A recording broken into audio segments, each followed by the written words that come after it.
Hi friends, Joy here. I'm stepping out of my comfort zone today to post a live in here on the How I Serve thread. A little bit about me without being a promotion by any stretch. I was a practicing Wiccan through my teenage years. I sort of stopped once I met my husband, who at the time was certainly not approving of such behaviour.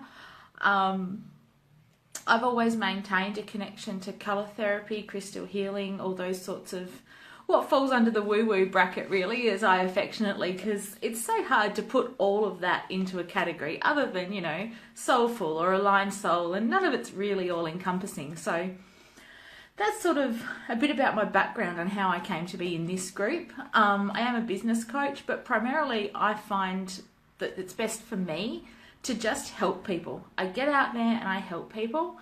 I don't do very much blatant promotion at all, other than when I'm paying for ads. And people come to me. Working from home is really difficult, as we all know. And I just wanted to share a bit today about how I plan my ideal day, and maybe that'll give some inspiration to you about your day. I'm not very good at sticking to a 9-to-5 structure. Let's face it, that's why we started our own businesses in the first place, was to spend more time with friends, family, and whatever it is we wanted to be doing.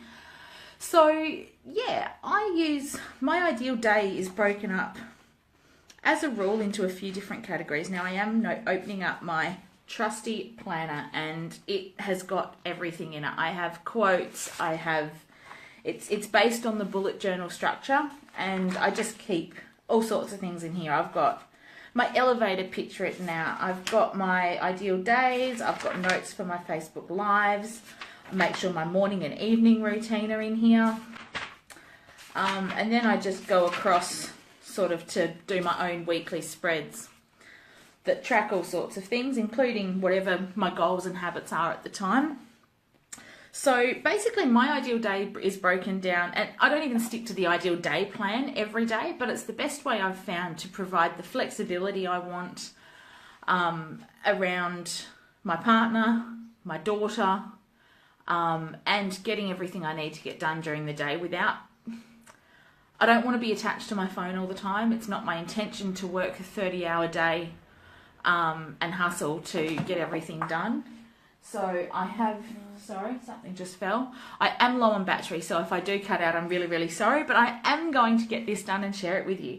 So I tend to get up at about 6:30 on a good day.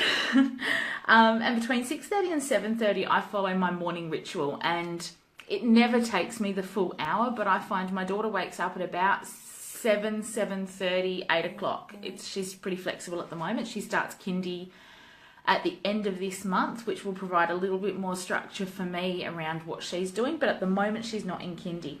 Now, my morning routine is really, really simple.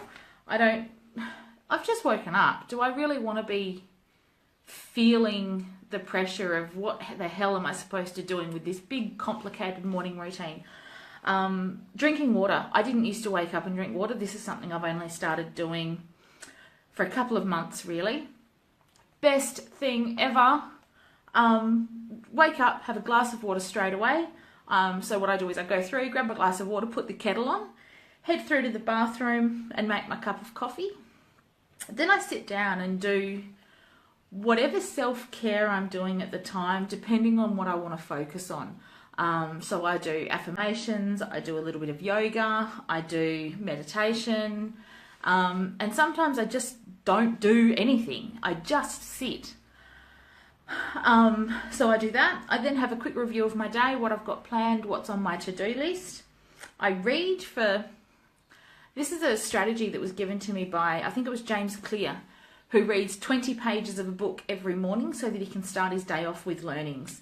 That was my original plan. I now have a handful of gurus that I follow online. If you become the sum of the people you surround yourself with. So I don't have people in my real world who I can do that with. And so I've selected a handful of about 5. I'm pushing it to 6 at the moment. 6 people that I really look up to cover all sorts of sections of my life that I can aspire to follow. So sometimes I'll spend that catching up on what they're doing. And then it's social media. So I just check into all of my social media accounts, respond to anything that needs to be responded to, do my emails, and then get on with the rest of my day. And I strictly cut that off at about 7:30.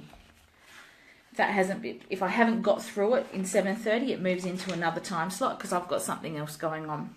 So 7:30 till 9 o'clock, I spend doing a bit of quality time with my daughter, just quiet time. She's woken up, get her breakfast. We all have breakfast together as a family. If she's going off to kindy, that's what I'll then use that time for. And that's just a time that I spend with family more than anything. My next block of time is 9 till 12, so that's almost like a structured work day. When she's at kindy, I'll probably use most of that for work. At the moment, it's broken down into, it's about an hour for work, an hour for her, an hour for work, and then we have a lunch break. So then I do lunch from 12 till 1, which is another family bracket. I'm really lucky that my partner is the stay-at-home parent. So while she's not with me, she's doing stuff with him. He's making sure the house is clean. I still tend to do the washing each day. We share the chores and jobs around, but that's what's working for us. 1 till 3 is another work period. That one tends to really start as a 2 till 3 for me. I'll spend 2 till 3 working. Other than that, I'm just milling around the house getting stuff done. 3 till 5 is, again, I split that into 2 while she's at home and so little. I can't get these years back, and neither can you.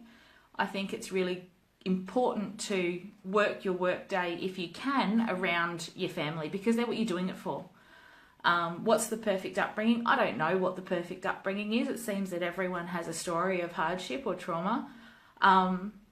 But I think if you can be there, that's what we're all doing this for. We're all trying to build either a life around the family we've got, or the life around the family that we're going to have or hope to have in the future. 5 till 7 is dinner, and I'm really strict that this is social media free, mobile phone free. I'm not there. I won't be contacting you. You could probably buy an hour of my time in that slot, but you're going to be paying a premium for it, and it would need to be really urgent. I'm really strict that nobody has their phone on or interferes with that time. So we generally have dinner done by about 6:30 or 7. Then I'll spend from 7 till 8:30, which is her bedtime, 8:30. With the family, I'll put her to bed till about 9, and then I'll start my evening ritual and relaxing. And my evening ritual is equally as short as my morning one. Like I said, I don't do complicated. If it's too complicated, I won't do it at all. So then I do social media check-in, final for the day. Plan out tomorrow's plan, make sure I know what's going on. Get rid of any random, I've got a page in my journal called Brain Dump. It's just where I write down all my random thoughts so I can hope to get a good night's sleep, go to the toilet, have a read, and go to sleep. And that's basically the structure I aim to follow most days. In those work periods, as I call them, I might go to the gym. I might schedule lunch with a friend that goes for 3 hours. I'm not rigid on that's what I'm doing. It's just a way for me to sort of plan out my day with an idea, and it's so that everyone else knows what I'm doing. If I've planned my time out for that and put it in Google Calendar, for example, my partner knows that I'm going to be spending time with Layla here. He can go and do some of his own stuff and have some free time for himself. We're going to be doing family stuff here. And then, okay, she's got some work to do blocked out between this and this. I'll take her shopping. We'll go and get some other stuff done that needs errands that need to be run, that sort of thing. I've got a couple of other businesses that he helps me run. I have to find time for those. So, yeah, we're fairly busy as a family, but we really prioritise spending time together. And I'm just hoping that this plan helps you out a little bit and you can find some inspiration in it. If you have any questions, drop them in the comments. I would love to connect. Say hi when you've watched it. Feel free to PM me if you like. I'd love helping people out, especially other business owners. It's what really gets me excited, as you can hear in my voice. So until then, chat soon. Thanks for joining me. Bye.